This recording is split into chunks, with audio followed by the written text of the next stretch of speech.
Hello friends. Shashi Agarwal economics तथा law classes के अंदर मैं आप सबका अभिनंदन करती हूँ। आज का जो हमारा सब्जेक्ट है वो है प्रारंभिक समष्टि अर्थशास्त्र, इंट्रोडक्टरी मैक्रोइकोनॉमिक्स, जो कि रेलेवेंट है +2 कॉमर्स एंड +2 इकोनॉमिक्स के स्टूडेंट्स के लिए। तो पिछला जो क्वेश्चन पेपर था उसके अंदर ये क्वेश्चन आ चुका है, केंद्रीय बैंक के सरकार के बैंक के कार्यों की व्याख्या करो। तो वहां पे सिर्फ जो केंद्रीय बैंक का सरकार का जो बैंक है उस कार्य की व्याख्या करनी थी। तो इस वीडियो के अंदर हम सारे जो केंद्रीय बैंक के फंक्शन है, जो केंद्रीय बैंक के कार्य है, उसको स्टडी करेंगे। अगर आपको मेरा ये प्रयास सही लगता है तो इस वीडियो को लाइक कीजिए, शेयर कीजिए तथा मेरे चैनल शशि अग्रवाल इकोनॉमिक्स तथा लॉ क्लासेस को सब्सक्राइब कीजिए। तो ये मेरी ऐप है, एडुसम ऐप है, जिसको आप गूगल प्ले स्टोर से डाउनलोड कर सकते हो। ये जो ऐप है commerce, economics and management students को काफी सारा फ्री स्टडी मटेरियल और काफी सारे फ्री मॉक टेस्ट प्रोवाइड करती है। उसी तरह काफी सारे स्ट्रक्चर कोर्सेज भी यहाँ पे अवेलेबल है। तो केंद्रीय बैंक क्या होता है? देखो, जैसे भारत के अंदर जो केंद्रीय बैंक है वो रिजर्व बैंक ऑफ इंडिया है, जो कि अपेक्स बैंक होता है, शीर्ष बैंक होता है, जो कि सबसे उच्च स्थान में होता है, जो कि भारत के अंदर जो बैंकिंग प्रणाली है उसको कंट्रोल करता है। ये नोट जारी करने की एकमात्र एजेंसी होती है। देखो, जितने भी नोट भारतीय अर्थव्यवस्था के अंदर जारी किए जाते हैं वो रिजर्व बैंक ऑफ इंडिया के द्वारा किए जाते हैं। जो सरकार होती है उसके पास 1 रुपये और तथा जो सिक्के जारी करने की जो पावर होती है वो सरकार के पास होती है। और जो केंद्रीय बैंक होता है ये पूरी अर्थव्यवस्था में मुद्रा की पूर्ति को कंट्रोल करता है। ये सरकार के बैंक का कार्य भी करती है तथा देश के अंदर विदेशी मुद्रा के जो कोष होते हैं उसकी व्यवस्था भी करती है। तो भारत के अंदर जो रिजर्व बैंक है वो भारत का केंद्रीय बैंक है, जो भारत के अंदर जो बैंकिंग प्रणाली है उसको कंट्रोल करता है। तो केंद्रीय बैंक के जो कार्य हैं, फंक्शंस ऑफ सेंट्रल बैंक, जिसको हम वन बाय वन करके जो है उसका अध्ययन करेंगे। नोट जारी करने का बैंक, सरकार का बैंक जो कि एग्जाम के अंदर आ चुका है। उसी तरह बैंकों का बैंक, जिसके अंदर ये सुपरवाइजरी भूमिका, पर्यवेक्षक भूमिका भी निभाता है, अंतिम ऋणदाता है, विदेशी विनिमय का संरक्षक भी है, समाशोधन गृह का कार्य, क्लीयरिंग हाउस का काम भी करता है और साख को नियंत्रण भी करता है। तो सबसे पहले हम देखते हैं नोट जारी करने का bank, bank of issuing notes. तो हमारा जो देश का केंद्रीय बैंक होता है उसी के अंदर जो है उसी को नोट जारी करने का एकमात्र अधिकार प्राप्त होता है। जैसे हमारे देश के अंदर जो सरकार है वो जो केंद्रीय सरकार है वो 1 रुपये का नोट तथा जो कॉइन्स होते हैं उसको वो इशू कर सकती है। लेकिन जो केंद्रीय बैंक होता है उसके पास एकमात्र अधिकार होता है कि वो देश के अंदर 1 रुपए के अलावा जो सारे नोट हैं वो ही जारी करता है। और ये केंद्रीय बैंक का करेंसी प्राधिकारी कार्य भी कहलाता है। और जो केंद्रीय बैंक नोट इशू करता है वो असीमित लीगल टेंडर होते हैं, उसको कोई लेने से मना नहीं कर सकता।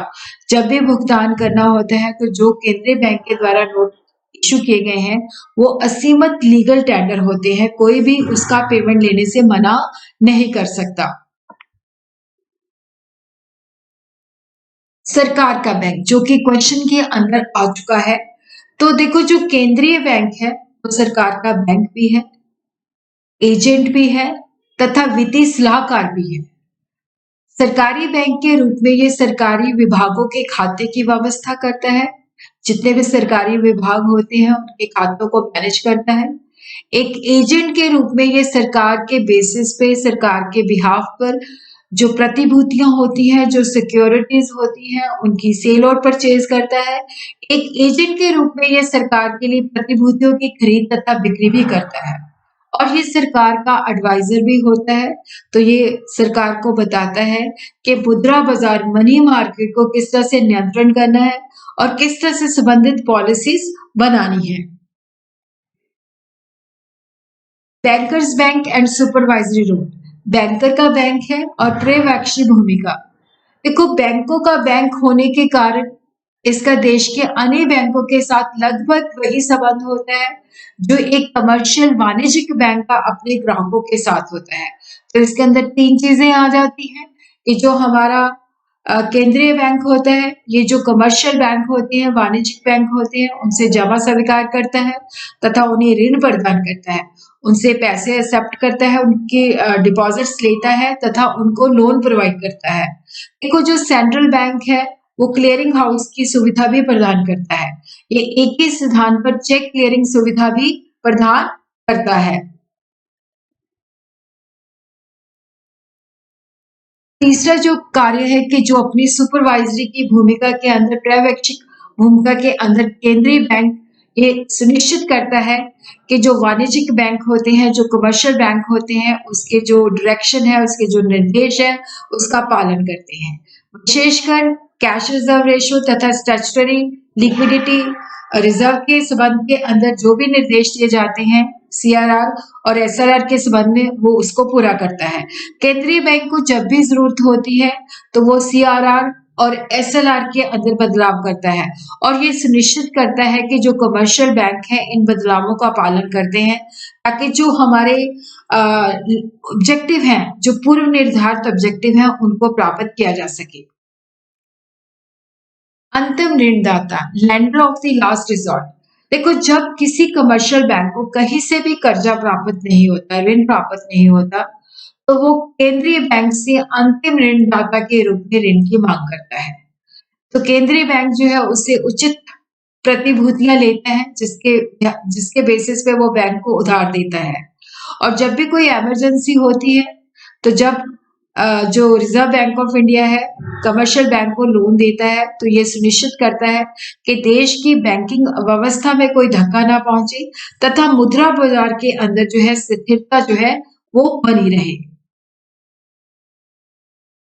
विदेशी विनिमय का संरक्षक, कस्टोडियन ऑफ फॉरेन एक्सचेंज।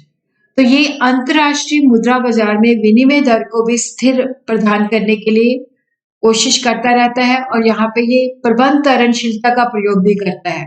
प्रबंध तरलशीलता का मतलब होता है कि घरेलू अर्थव्यवस्था में स्थिरता प्राप्त करने के लिए ये विदेशी विनिमय की खरीद तथा विक्रय से है कि जब भी इसको लगता है अर्थव्यवस्था के अंदर अनिश्चितता है, स्थिरता नहीं है, तो उसी के अकॉर्डिंगली विदेशी विनिमय को खरीदता है या बेचता है।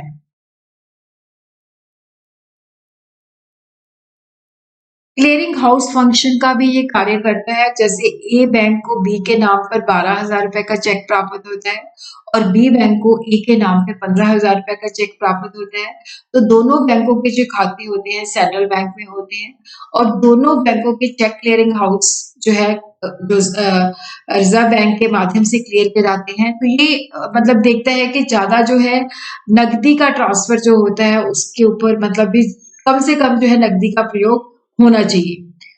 तो इस तरह से ये क्लियरिंग हाउस का भी जो है काम करता है। साख का नियंत्रण भी करता है। देखो केंद्रीय बैंक का जो मुख्य कार्य है वो अर्थव्यवस्था में साख पूर्ति के ऊपर कंट्रोल करना है। इसका मतलब होता है कि जो वाणिज्य बैंक जो है साख क्रिएट करते हैं तो उनकी जो संबंधित एक्टिविटीज होती हैं उनको नियंत्रण करना होता है क्योंकि अर्थव्यवस्था के अंदर जो है स्थिरता लाना होती है। तो अर्थव्यवस्था के अंदर जो है ये देखता है कि किस वक्त हमने मुद्रा की पूर्ति को बढ़ाना है, किस वक्त हमने मुद्रा की पूर्ति को कम करना है। अगर मुद्रास्फीति है, इन्फ्लेशन है, तो उस वक्त मुद्रा की पूर्ति को सीमित किया जाता है। और उसी तरह अगर मंदी है, अस्फीति है, तो उसके अंदर क्या होता है कि मुद्रा की जो पूर्ति है उसको बढ़ाया जाता है। तो इस तरह से हम देखते हैं कि ये जो है फंक्शन परफॉर्म करता है। उसी तरह जो केंद्रीय बैंक है ये भी देखता है कि स्थिरता के साथ विकास भी सुनिश्चित करता है। विकास का मतलब होता है कि जीडीपी के अंदर लगातार वृद्धि होनी चाहिए और उसी तरह जो अर्थव्यवस्था है उसके अंदर जो इन्फ्लेशन तथा डिफ्लेशन है, मुद्रास्फीति है और जो अपस्फीति है उसको नियंत्रण करना है।